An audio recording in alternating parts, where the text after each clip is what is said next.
Hi, I'm Dalia, founder of Streetwise Mortgages. Will putting a rental in a corporation impact your financing? And will that mortgage show up on your credit report? Firstly, to make the most informed decision about whether or not to incorporate and when to incorporate, please speak with your trusted accountant, as the rules are not black or white. From a financing standpoint, the implications of putting a rental in a corporation differ depending on whether we're talking about residential versus commercial properties. For residential properties that are 1 to 4 units, here are the implications and what you need to be aware of. Number one, many lenders who offer residential mortgage approvals in a corporation will not offer a secured line of credit on the property.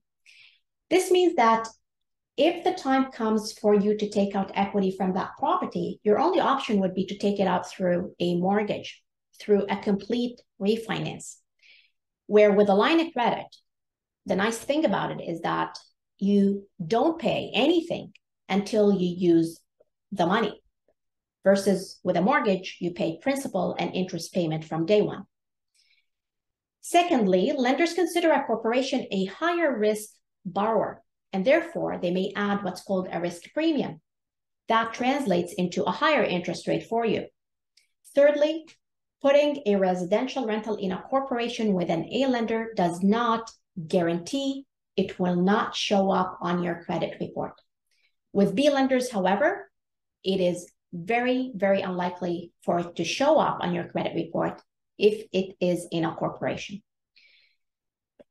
Lastly, putting the residential property in a corporation does not mean that the lender will look at the approval as a business and will not qualify you personally for the deal, or will not ask for your personal guarantees. Generally, properties that are 1 to 4 units get approved under a residential mortgage, regardless of whether or not they are held in a corporation. This means that the approval will rely primarily on your personal income and on your personal debts. Unless you have a large residential portfolio in a corporation and you have maxed out with the residential lenders, the lenders can look at the deal under the commercial guidelines. And in that case, they would look at the portfolio as if it's a business based on its net operating income. For commercial properties or properties that are 5 units or more, putting a rental in a corporation actually works to your advantage, because in the commercial world, working with corporations is the norm. Something you need to be aware of in commercial financing that a corporation serves you well for is something called the General Security Agreement, the GSA, which is the equivalent of a personal guarantee in the residential world.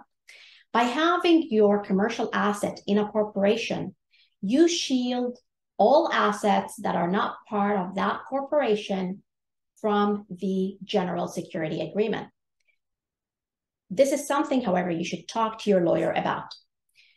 Also, with a commercial mortgage in a corporation, do you think it will show up on your credit report? The answer is no, most of the time, unless the lender registers something called a PPSA, which is a Personal Property Security Act. With some lenders, you do have the option to ask them not to register a PPSA. And in that case, that mortgage is unlikely to show up on your credit report. To discuss the right financing strategy for your portfolio and the implications on financing using a corporation given your own personal plans, feel free to reach out to my team at Streetwise Mortgages for a complimentary planning session at info@streetwisemortgages.com or streetwisemortgages.com.